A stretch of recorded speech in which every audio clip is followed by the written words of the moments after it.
Sobat Pamsa Gajah, hari ini bersama saya Revlin yang akan menemani kalian dalam podcast Impas, informasi menarik, penting, andalan sekolah.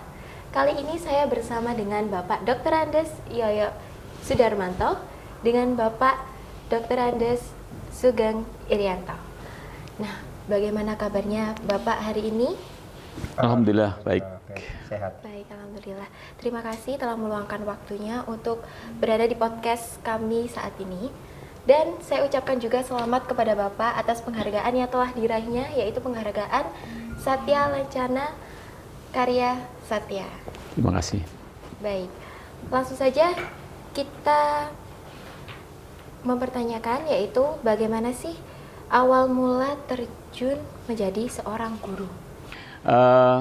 Sebenarnya untuk menjadi guru ini keinginan dari orang tua. Jadi ibu saya mengendaki selepas SMA untuk kuliah di IKIP karena melihat tetangga yang begitu lulus dari IKIP langsung jadi guru pegawai negeri. Itu yang diinginkan, sehingga saya harus mengikuti apa yang diinginkan oleh orang tua.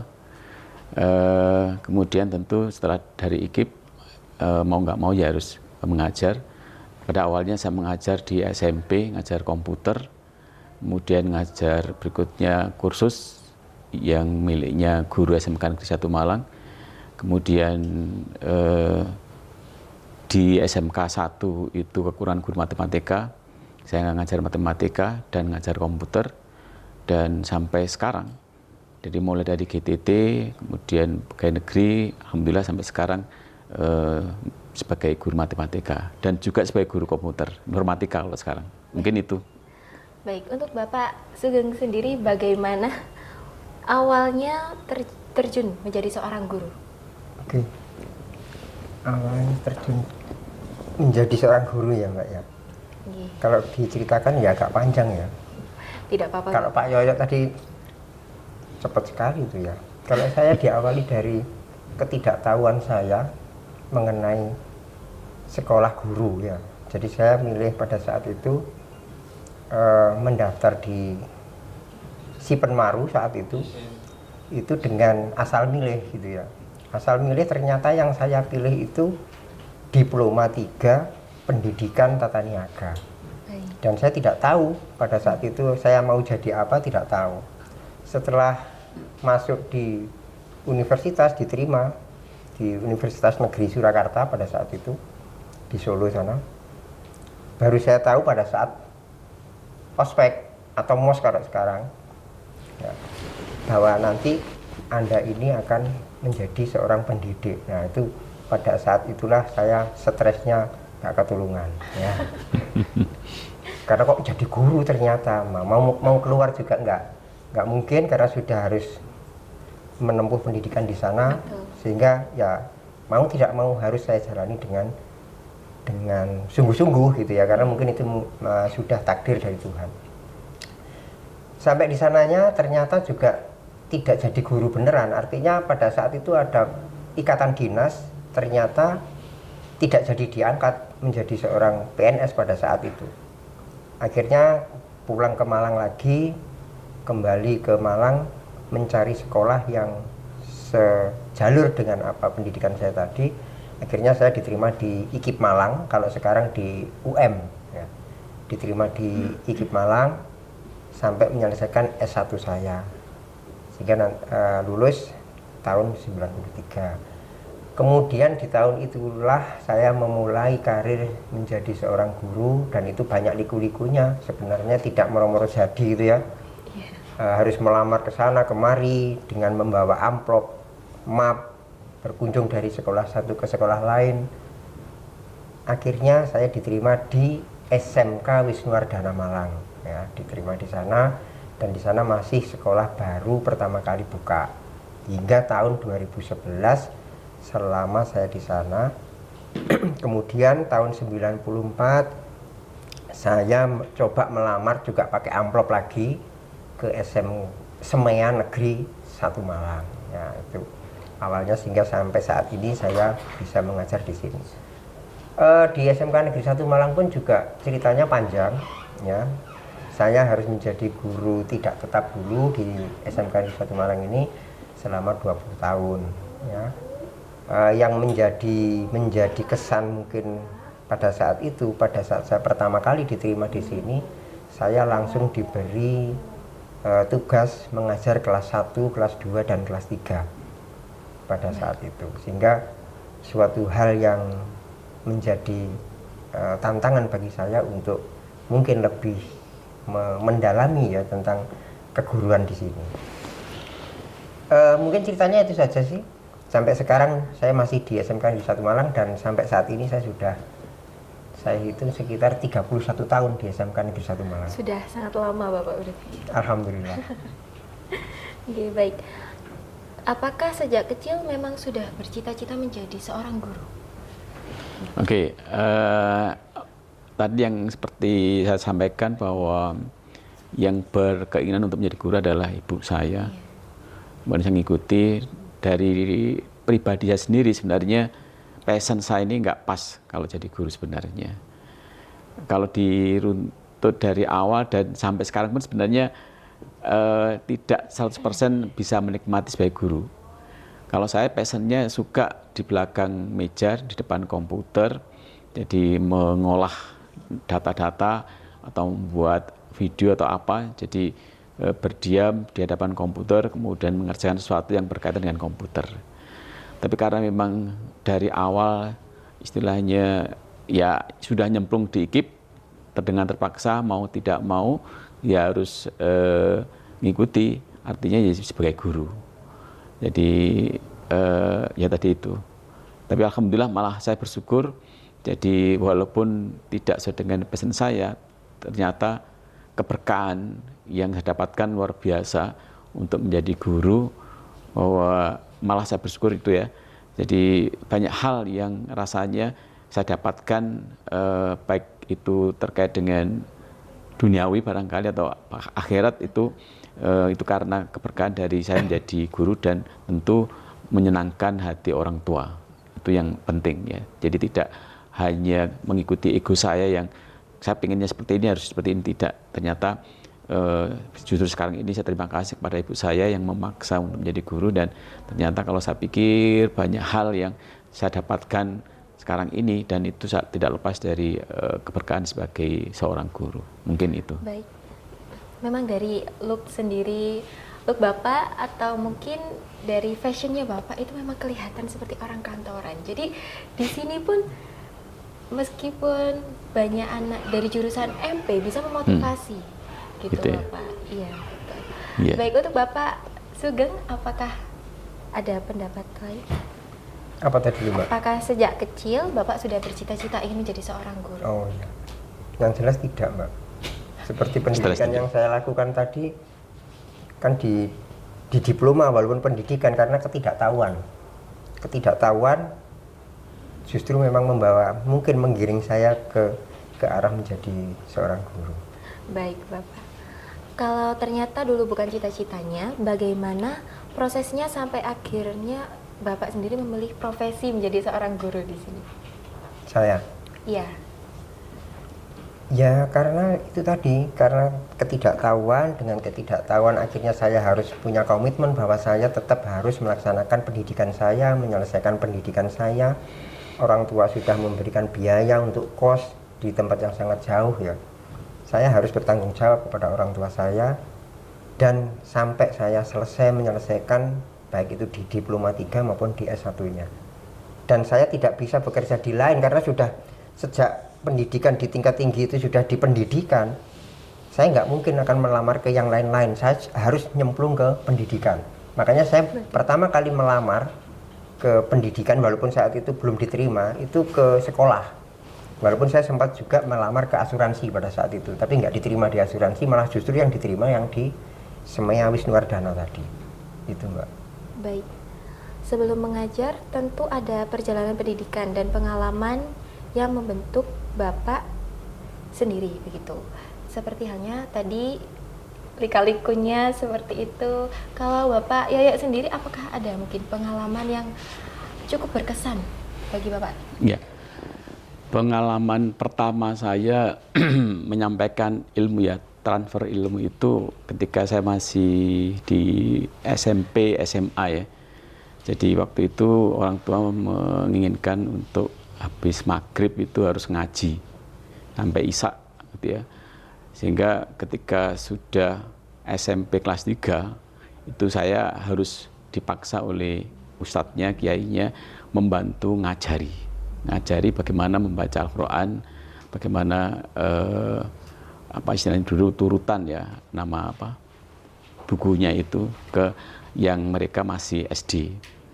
Mungkin itu awalnya saya menjadi bisa dikatakan guru yang informal barangkali ya.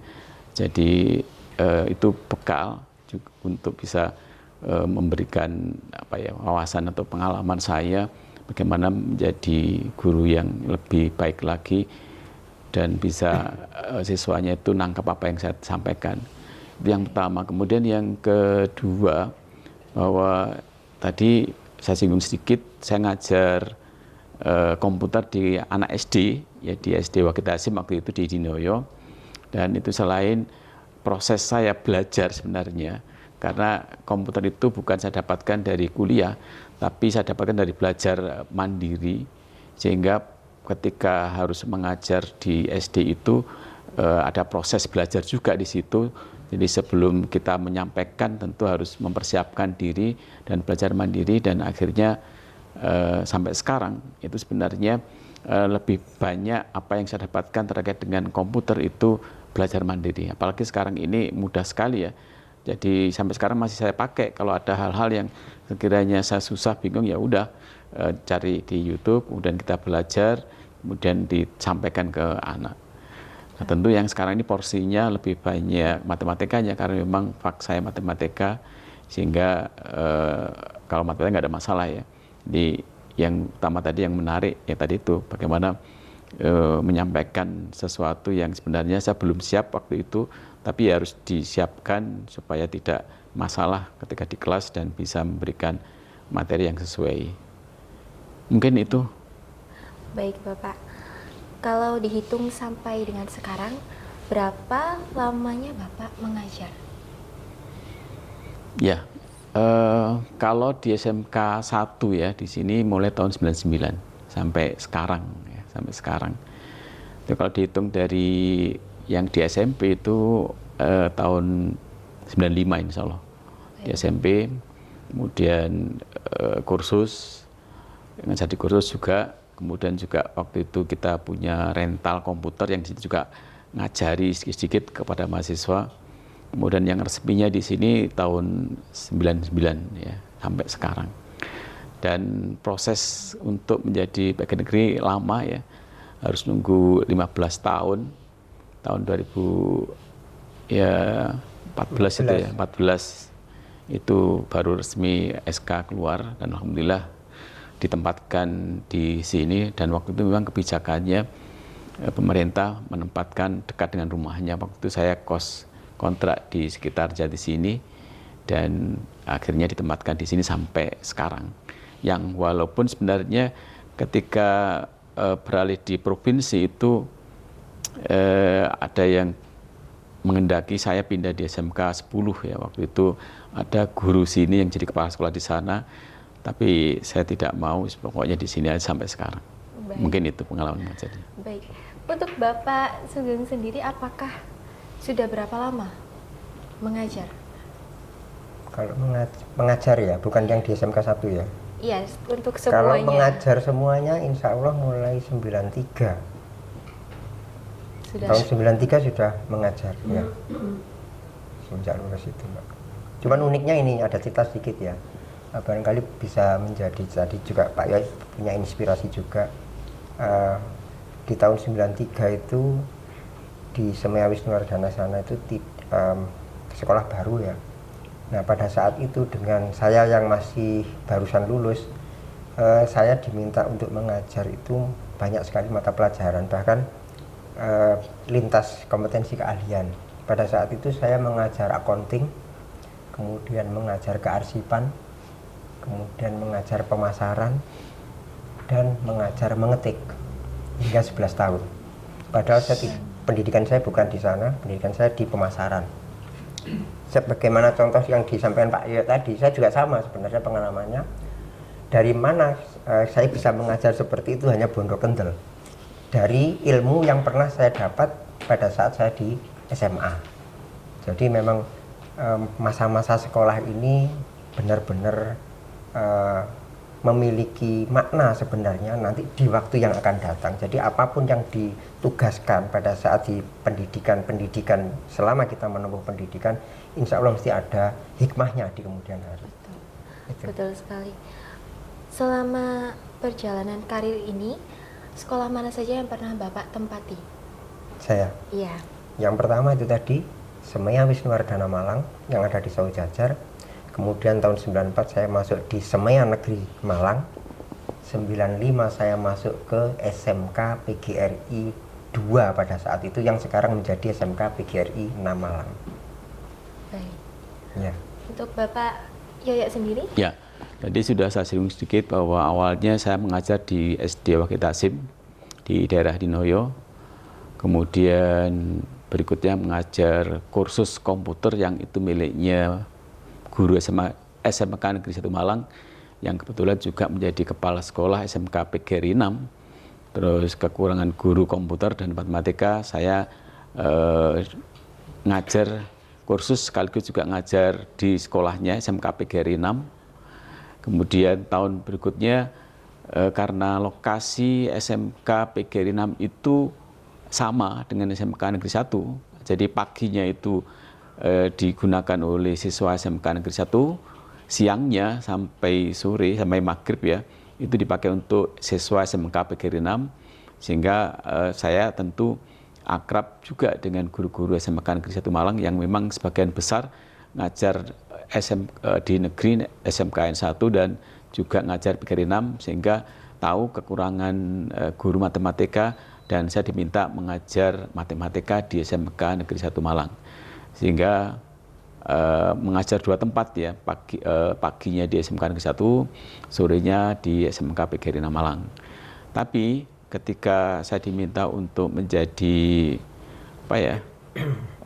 di manajemen sekolah yang tentu tugasnya banyak selain mengajar, maka dengan supaya tugasnya bisa jalan dengan sempurna, saya mengundurkan diri untuk mengajar di PGRI 6 dan sekarang hanya mengajar di SMK Negeri 1 Malang saja. Itu. Baik.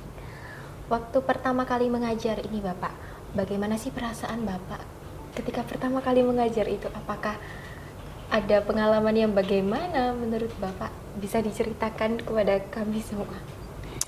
Ya. Pengalaman mengajar yang rasanya menakutkan itu ketika mengajar praktek ya, magang atau magang jadi guru. Waktu itu ada sekolah namanya SPG ya, Sekolah Pendidikan Guru. Kemudian saya harus ikut pramuka ya untuk melatih keberanian saya nanti berhadapan dengan anak-anak SMA gitu ya.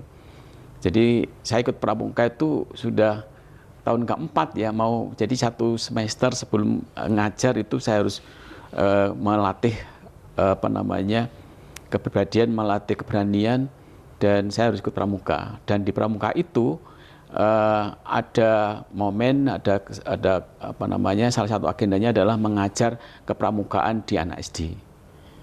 Itu yang berkesan, artinya ternyata ya memang dari awal saya nggak suka mengajar, agak susah barangkali di situ bisa mengajar dengan enak ya. Jadi tapi akhirnya alhamdulillah mengajar ketika magang waktu itu dengan lancar. Dan kemudian setelah lulus dari IKIP itu mengajar yang pertama tadi ya di kursus sama di SD Wakil Tasim, yang saya rasa kalau SD ya sama dengan yang tadi ketika magang tadi atau PPL ya istilahnya. Dan sampai sekarang saya rasa tidak masalah.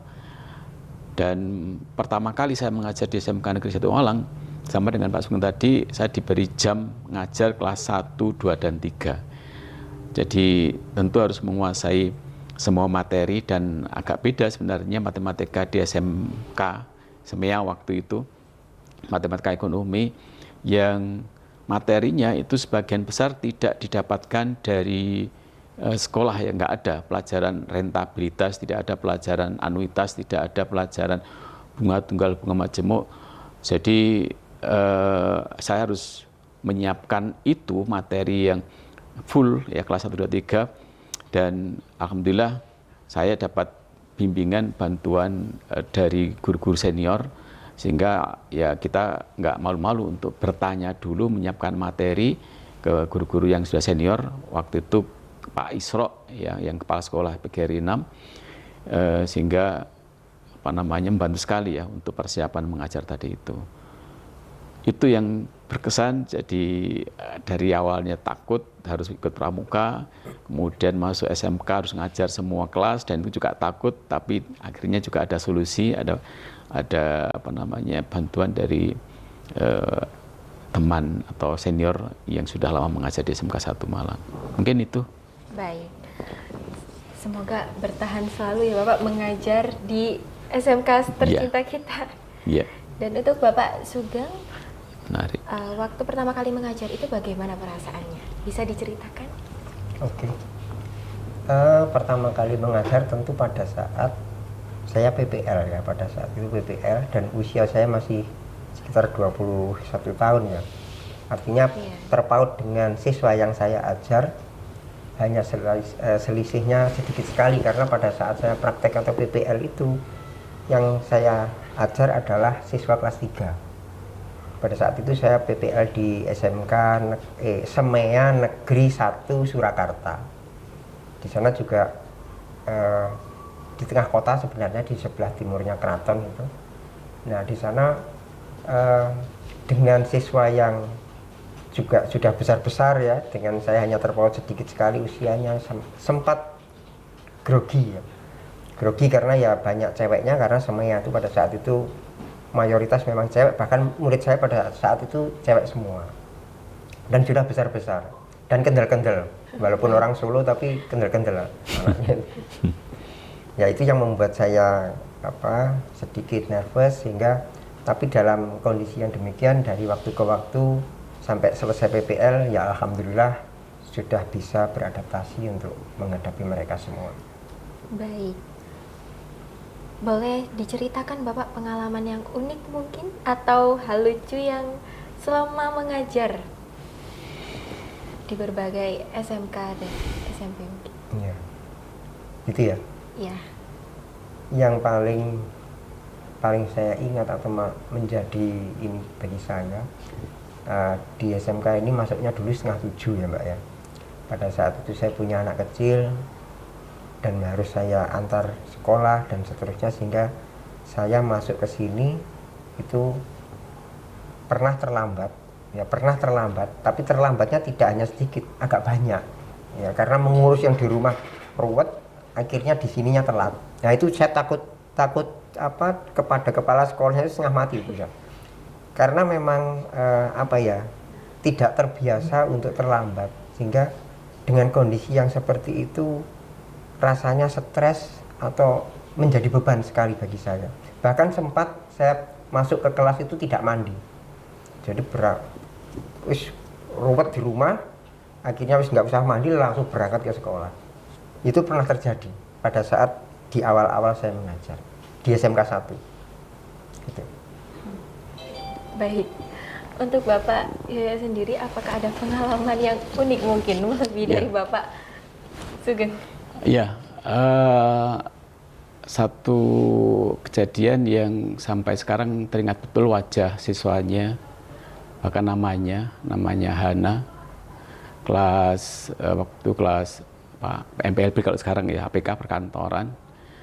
Sudah menjadi kesepakatan bahwa kalau terlambat siswanya, maka saya beri waktu 10 menit, boleh terlambat, tapi kalau lebih maka harus berdiri kelebihan menitnya tadi. Misalkan kalau masuknya lebih 15 menit, maka harus berdiri 5 menit ya. Nah itu menjadi kesepakatan, kalau istilahnya sekarang kesepakatan kelas ya. Jadi menjadi peraturan tidak tertulis. Nah, ketika saya mengajar di kelas itu selalu yang namanya Hana ini terlambat. Jadi dan karena sudah kesepakatan maka dia siap berdiri. Tapi dengan istilahnya menikmati ya, tidak merasa dihukum, kita juga dari awal sudah kesepakatan.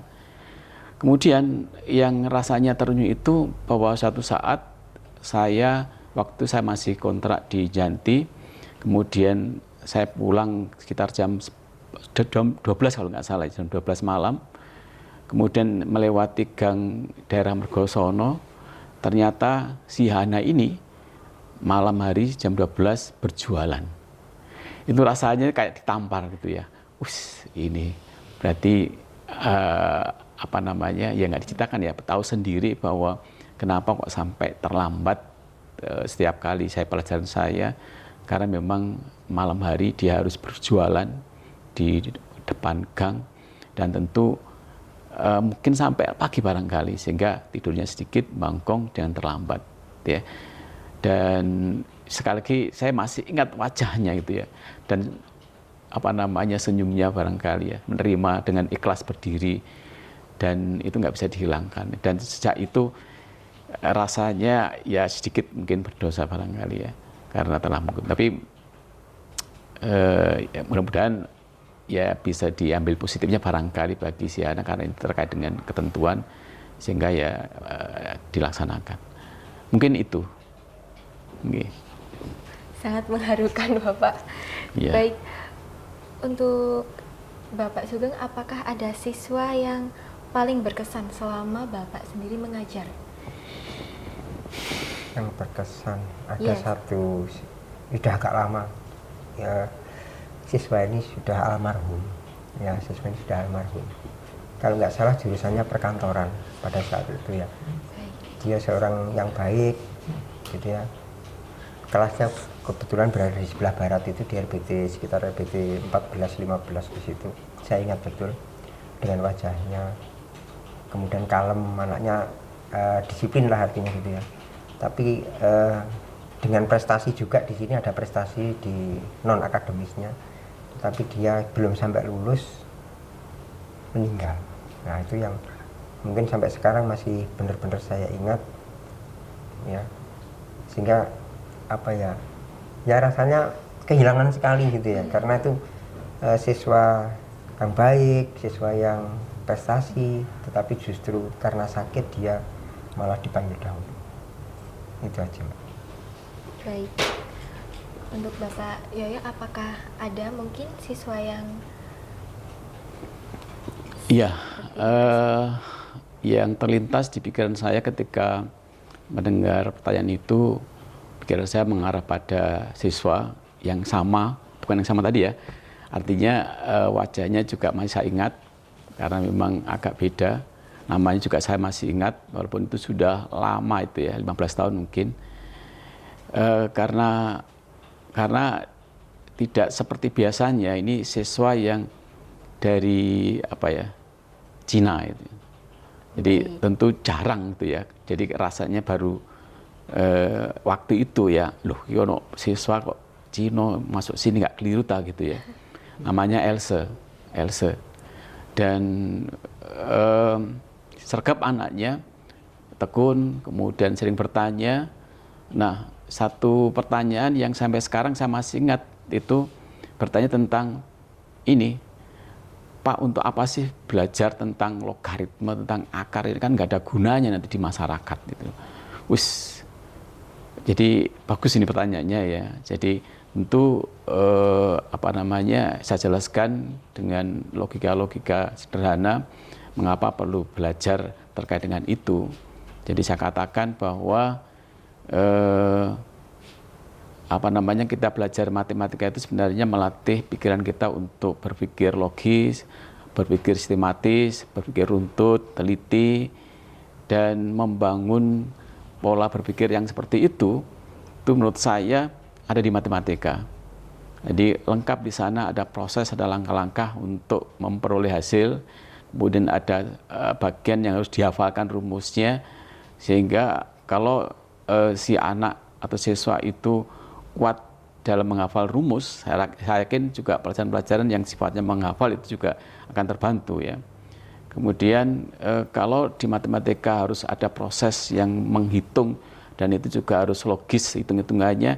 Kalau si anak itu sudah terbiasa dengan pikiran-pikiran yang sistematis, logis, runtut dan sebagainya, tentu diharapkan di masyarakat atau di keluarga di luar itu pola berpikir itu yang diperlukan. Kalau secara langsung materi akar logaritma memang tidak ada gitu, barangkali nanti diperlukan ketika meneruskan kuliah ya. Tapi pola berpikir itu yang saya rasa diperlukan dimanapun ya. Jadi kalau ada masalah bukan kemudian takut lari dari masalah itu, tapi karena sudah terbiasa memecahkan masalah, maka saya yakin siswa yang pintar matematika jika nanti berhadapan dengan masalah di keluarga, masalah di masyarakat atau dimanapun itu juga akan siap untuk menghadapi masalah itu dan berusaha untuk mencari solusi yang tentu solusinya itu mesti logis gitu. Kalau ada masalah ini maka harusnya lewat dari sini dulu, harusnya mengerjakan ini. Jadi prosesnya tahapannya itu sudah dibiasakan runtut di matematika. Baik. Itu. Nggih. Baik, Bapak, untuk pertanyaan selanjutnya mungkin apakah pernah menemui siswa yang sedikit nakal dan bagaimana pendapat Bapak sendiri? Ya, tentu semua guru pasti mengalami hal seperti itu dari dulu ya, bahkan sampai sekarang ya, bahkan tadi ketika barusan mengajar pun juga mesti ada masalah seperti itu ya, siswa-siswa nakal. Dan kalau saya juga mikir ketika SMA saya juga nakal juga, jadi wajar ya. Mungkin yang terlintas yang memang perlu perhatian khusus dan itu agak apa namanya berlebihan. Jadi waktu itu saya mengajar kelas siswa kelas TKJ yang mungkin mereka atau dia tidak begitu suka dengan matematika, sehingga duduknya di depan, kemudian langsung buka laptop, kemudian tidak memperhatikan saya, kemudian walaupun saya tidak negur langsung ya, mestinya sudah tahu ketika pelajaran matematika laptopnya segera ditutup, kemudian perhatikan mestinya ya. Tapi saya tunggu, saya mulai pelajaran, masih saja nggak memperhatikan, padahal di depan sendiri, itu yang langsung rasanya emosi itu memuncak gitu ya. Wah ini anak ini menyepelekan, ini ngeremeh no ini ya berarti ya. Akhirnya saya suruh keluar, ini mungkin kurang bijak barangkali ya. Jadi apa namanya, boleh masuk kelas saya kalau membuat pernyataan dan tanda tangannya kepala sekolah. Ini juga berlebihan ini, kalau saya pikir sekarang ini kayaknya salah tuh kalau menurut saya ya. Tapi waktu itu ini kan cerita masa lalu ya, yang karena menuruti emosi, jadi upaya mendidiknya itu tidak nampak di situ ya. Jadi saya langsung putus vonis bahwa kamu keluar, boleh ikut pelajaran, saya harus membuat pernyataan. Dan si anak ini tidak mau membuat pernyataan. Jadi bertahan ya di luar gitu. Terus akhirnya karena udah berkali-kali, terus saya juga akhirnya cerita ke teman guru yang lain, dan akhirnya guru yang lain itu yang ikut membantu memberikan penjelasan ke si anak tadi, apapun yang dilakukan oleh guru kamu harus ikuti dan sebagainya untuk pembelajaran. Dan akhirnya endingnya ya berjalan dengan baik ya, selesai. Itu mungkin yang terlintas di pikiran saya terkait dengan kejadian mengatasi siswa nakal tadi itu. Baik, untuk Bapak Sugeng sendiri apakah pernah mengalami hal tersebut? Ya. Kalau saya ya setiap kali ngajar rasanya nggak pernah terlewatkan untuk anak yang siswa yang punya kelebihan dalam hal itu ya Mbak ya. Intinya kita tetap menyampaikan mana yang benar, mana yang salah, mana yang harus dilakukan, mana yang tidak boleh dilakukan. Bagaimanapun nakalnya mereka ya tetap baik anak itu ya, siswa atau yang memang masih perlu pendidikan. Kadang ya memang saya ada hukuman, ada, walaupun itu sifatnya yang hukuman yang sifatnya mendidik, jadi bukan yang terlalu menyulitkan atau menyiksa ke siswa. Tapi intinya sama sih sebenarnya, hati nurani seorang guru itu nggak ada kok ingin menyakiti muridnya, itu nggak ada. intinya hanya memberi hukuman yang sifatnya mendidik supaya kembali ke jalan yang benar, itu saja kan, intinya seperti itu. Betul sekali. Baik, untuk Bapak sendiri, menurut Bapak apa bedanya mengajar siswa yang dulu dengan siswa yang sekarang? Siapa dulu? Apakah ada dulu ya? perbedaan? Saya dulu ya. Baik, ya plus minus ya. Yang jelas kalau sekarang ini menurut saya tantangannya luar biasa. Jadi saya rasa semua sudah tahu bahwa tantangan terbesar untuk saya sekarang adalah HP. Jadi bagaimana mengajak siswa, mengkondisikan kelas bisa konsentrasi mendengarkan atau memperhatikan guru mengajar, itu yang susahnya minta ampun sekarang ini ya. Jadi di sisi yang lain memang HP itu diperlukan ya. Jadi kayak saya ketika di kelas nggak ada LCD, maka ya salah satunya pakai HP. Materi PowerPoint saya share di HP, kemudian dibuka HP-nya, kemudian dilihat dan dipelajari bareng-bareng terkait dengan materi itu. Jadi di satu sisi, tapi ya tadi kadang kalau kita tidak cermat atau tidak kalau kita abes, maka yang dibuka bukan materi tapi mungkin yang lain gitu ya. Kemudian kalau ada tugas-tugas itu juga rasanya tidak seperti dulu ya, sergap ngerjakan, langsung ngerjakan, tapi sekarang ini males ya, males luar biasa.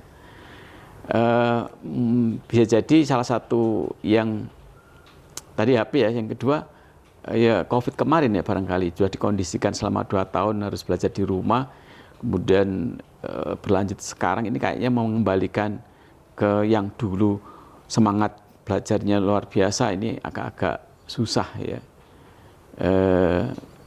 Itu jadi intinya tantangannya sekarang ini menurut saya lebih berat ya, lebih berat karena seperti tadi. Tapi yang sebenarnya kalau kita bisa memanage terkait dengan HP, sebenarnya informasi-informasi yang bisa didapatkan dengan mudah itu ya di HP sebenarnya.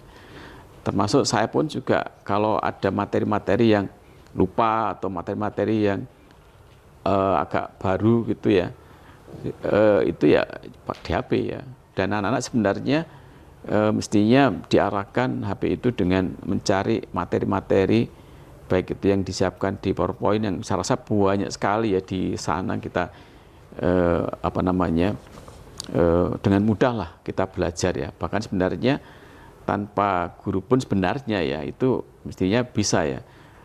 Materinya diambil dari YouTube, kemudian diskusi dengan sesama kelas, kemudian guru hanya memantau,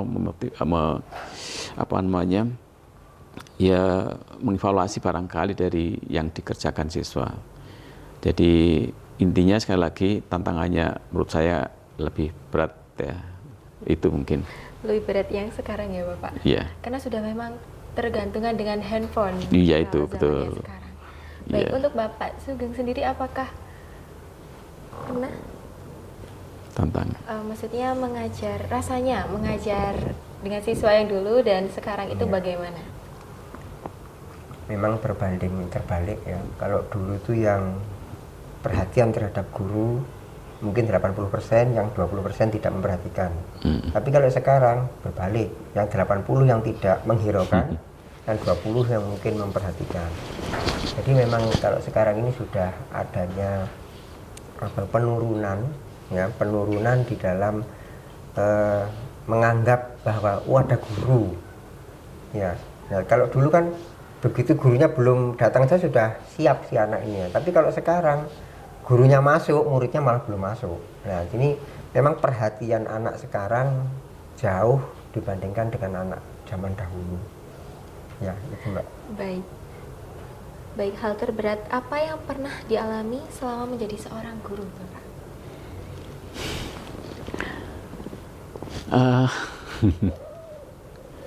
Apa ya? Hal terberat? Saya rasa kalau sekarang ya tadi itu ya, menurut saya bagaimana membuat kelas itu bisa cepat konsentrasi ketikanya guru mengajar, maka siswa harus memperhatikan. kemudian ketika saatnya harus menggunakan HP ya, artinya ya HP itu dibutuhkan juga. Tapi ketika nggak dibutuhkan, kemudian berpindah harus fokus untuk memperhatikan guru mengajar. Ini yang bagi saya berat itu ya, yang bagaimana itu memindahkan atau dia konsentrasinya itu ke HP, kemudian HP-nya sudah ditinggalkan, mungkin malah dimasukkan tas, sekarang fokus harus memperhatikan guru. Nah, ketika nanti gurunya memerintahkan, sekarang bisa dilihat materinya di HP, atau soalnya ada di HP, atau cari materi di HP, itu baru diambil. Tapi kayaknya kan susah itu ya. Jadi sekarang kayaknya sudah nggak bisa lepas sedikit pun dari HP. Itu yang sekarang ini berat ya untuk bisa mengelola kelas supaya benar-benar konsentrasi ke gurunya ketika diterangkan. Itu. Baik. Untuk Bapak Sugeng sendiri, hal terberat apa yang mungkin dialami Bapak selama mengajar? Ya, sebenarnya kalau dikatakan berat ya berat, dikatakan tidak juga tidak. Artinya yang saya rasakan selama ini sampai dengan saat ini, ataupun setiap kali saya datang ke kelas mengajar, itu ya mengalir begitu saja. Tetapi pada saat-saat tertentu memang ada semacam hambatan atau gangguan ya, yang terkait dengan itu tadi, kekurang pedulian siswa ya, kekurang pedulian siswa apabila atau saat guru menyampaikan materi ataupun menyampaikan nilai-nilai karakter, nilai-nilai pendidikan yang seharusnya memang menjadi hak dari siswa. Itu susahnya setengah mati. Contoh masalah kebersihan. Setiap kali hari Senin, setiap kali guru masuk disampaikan, tapi minggu depan lagi ya gitu lagi. Artinya memang yang terberat menurut saya, walaupun itu tidak saya rasakan berat ya, walaupun ini menurut terberatnya ini artinya terus berlanjut gitu ya. Dan memang guru memang harus terus-menerus mengingatkan, itu adalah mengubah karakter mereka ya, supaya sesuai dengan apa yang menjadi ketentuan, menjadi keinginan, baik itu keinginan pemerintah, keinginan dari lembaga berkaitan dengan karakter-karakter yang memang harusnya dia miliki selama di bangku pendidikan ini. Itu yang memang masih sulit, Mbak, masih sulit. Mereka jarang sekali yang bisa manut gitu ya, manut kepada bapak ibu gurunya, susah sekali. Tapi ya kita nggak bosen-bosen, ya tetap walaupun rodok diseneni, dimarahi, kadang nada tinggi juga, tapi dari waktu ke waktu ya tetap aja kita sampaikan supaya apa sih, anak bangsa ini bisa berubah gitu ya. Karena mereka memang kalau kita perhatikan kan berasal dari latar belakang orang tua, keluarga, masyarakat yang berbeda, walaupun itu dalam lingkup Malang Raya ya. Tapi mereka punya budaya sendiri-sendiri. Nah, itu yang harus kita sesuaikan di sini. Itu. Baik, menjadi guru memang tantangan terbesar menurut saya. Betul, Mbak. Baik, apa yang Bapak rasakan saat melihat alumni atau murid yang berhasil gitu, sukses ke depannya dalam hidupnya? Tentu senang ya, jelas ya, semuanya pasti semua guru justru di situ ya tolak ukur keberhasilan sebagai guru itu kalau melihat siswanya berhasil dan bahkan menempati posisi status di masyarakat itu melebihi dari kita. Jadi tentu senang dan bersyukur, apalagi kalau siswanya ini mengingat kita gitu loh. Jadi ketika disapa, kemudian ditanya, ternyata menduduki jabatan yang bagus, dan gaji yang bagus, itu rasanya senang sekali ya, senang sekali. Secara umum saja sebenarnya tanpa dia menduduki jabatan tertentu, kalau masih diingat disebut nama gurunya, kemudian mau memanggil, itu rasanya senang gitu ya. Jadi tentu sebaliknya menjadi ya nggak senang kalau ketemu siswa tapi melengos dan sebagainya. Jadi itu. Baik, bisa diceritakan perasaan Bapak saat menerima penghargaan ini? Kita flashback lagi ke penghargaan Satya Lancana Karya Satya. Apa yang dirasakan Bapak dan apa yang terlintas di pikiran Bapak?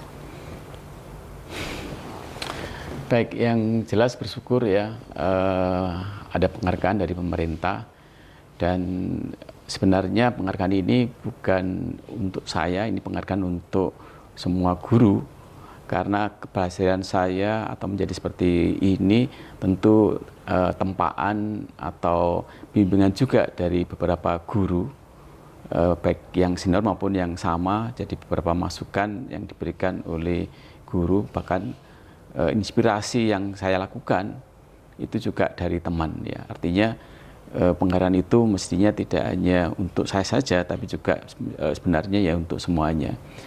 Dan dari penghargaan itu tentu saya harus bisa tetap menjaga, jadi bekerja dengan sungguh-sungguh, kemudian bekerja dengan tulus, utamanya kita belajar dengan hati, sehingga mudah-mudahan ilmu yang kita sampaikan menjadi lebih berkah dan bermanfaat.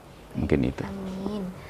Baik, untuk Bapak Sugeng sendiri, bisa diceritakan perasaannya bagaimana setelah menerima penghargaan? Ya, terima kasih.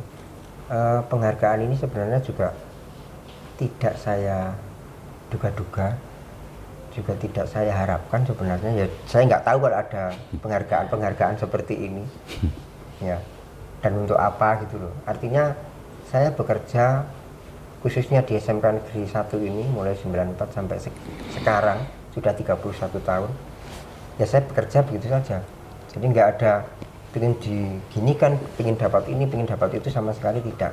Intinya apa yang saya miliki ya saya upayakan semaksimal mungkin untuk bisa bermanfaat bagi mungkin siswa-siswa ya, ataupun bapak ibu guru yang lain semampu saya. Kalaupun ini ada apresiasi dari pemerintah, yang jelas yang pertama saya bersyukur, alhamdulillah. Yang kedua saya berterima kasih kepada negara yang sudah memberikan apresiasi ini. Terima kasih.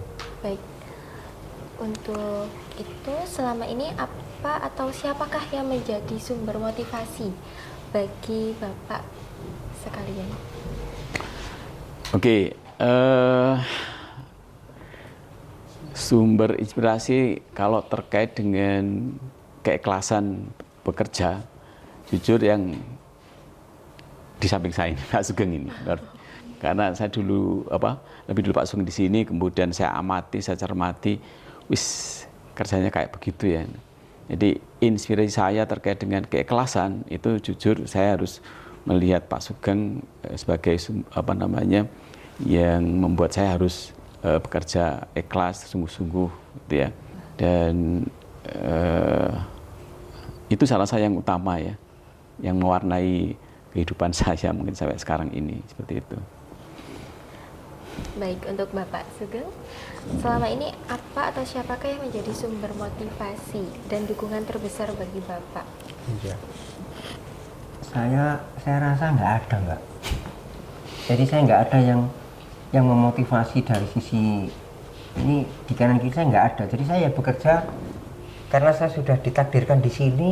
Ya mungkin Tuhan ya yang memberikan motivasi ya secara alami, secara langsung mungkin ya, melalui pikiran saya, melalui hati saya. Dan saya memang tidak pernah memandang siapa-siapa, itu nggak ada memang. Artinya ya memang saya bekerja ya sudah, saya ditakdirkan di sini, saya bekerja di sini, ya saya melakukan semaksimal mungkin, semampu saya. Ya selama ini ya seperti inilah saya. Itu memang sudah ya mungkin dari Tuhan itu.